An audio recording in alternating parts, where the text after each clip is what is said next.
पिछले 70 सालों से अपने ही जाति समाज के बहिष्कार का दंश झेल रही झारखंड की बुधनी मंझियाइन बीते शुक्रवार की रात दुनिया से रुखसत हो गईं। ये बुधनी ही थीं जिन्होंने देश के पहले प्रधानमंत्री पंडित जवाहरलाल नेहरू की मौजूदगी में दामोदर वैली कॉरपोरेशन के पंचेत डैम और हाइडल पावर प्लांट का उद्घाटन किया था। लेकिन इसी दिन के बाद उनके जाति समाज ने उनके माथे पर तिरस्कार की एक ऐसी लकीर चिपका दी थी जिसे वह ताजिंदगी ढोती रहीं। बुधनी मंझियाइन की पूरी कहानी अजीबोगरीब है। वह 6 दिसंबर 1959 की तारीख थी।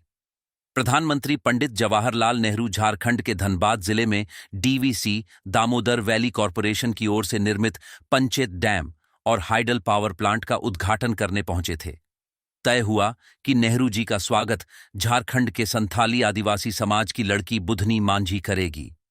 बुधनी इस डैम के निर्माण के दौरान मजदूर के तौर पर काम करती थीं। उस वक्त उनकी उम्र करीब 15 साल थी। पारंपरिक आदिवासी परिधान और जेवरात से सजी बुधनी ने नेहरू जी का स्वागत करते हुए उन्हें माला पहनाई।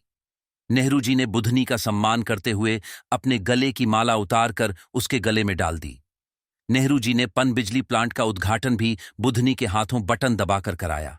लेकिन तब 15 साल की इस लड़की को कहां पता था कि प्रधानमंत्री की मौजूदगी में मिला सम्मान उसके अपने ही समाज में उसके तिरस्कार और बहिष्कार की वजह बन जाएगा।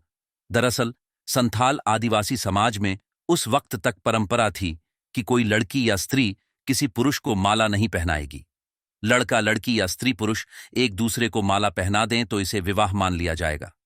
सो नेहरू जी ने सम्मान के साथ जो माला बुधनी के गले में डाली थी वह उसके लिए जी का झंझाल बन गई। बुधनी के हाथों पंचेत डैम और पनबिजली प्लांट के उद्घाटन की खबरें और तस्वीरें अगले रोज देश के तमाम अखबारों में प्रमुखता के साथ छपीं। लेकिन संथाल आदिवासी समाज में इस घटनाक्रम को लेकर उल्टी प्रतिक्रिया हुई। समाज ने बकायदा पंचायत बुलाई और ऐलान कर दिया कि बुधनी की शादी नेहरू के साथ हो गई है। वह पूरी जिंदगी नेहरू की पत्नी मानी जाएगी। चूंकि नेहरू संथाल आदिवासी समाज के बाहर के व्यक्ति हैं, इसलिए बुधनी का संथाल समाज का कोई संबंध सरोकार नहीं रहेगा। पंचायत के ऐलान के बाद बुधनी के लिए घर परिवार समाज में जगह नहीं रही। उनका पैतृक गांव भी पंचेत डैम के डूब क्षेत्र में आ गया था और उनका परिवार विस्थापित होकर दूसरी जगह जा चुका था।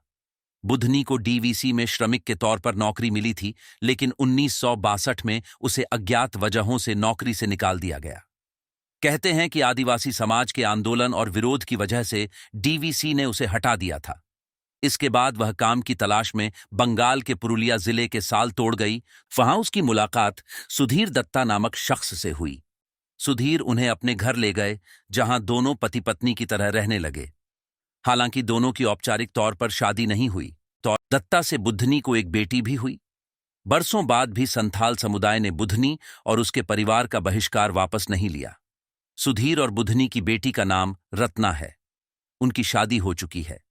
बुधनी एक बार फिर चर्चा में तब आईं जब किसी कांग्रेसी नेता ने नेहरू जी और बुधनी से जुड़े प्रसंग की चर्चा 1985 में तत्कालीन प्रधानमंत्री राजीव गांधी से की।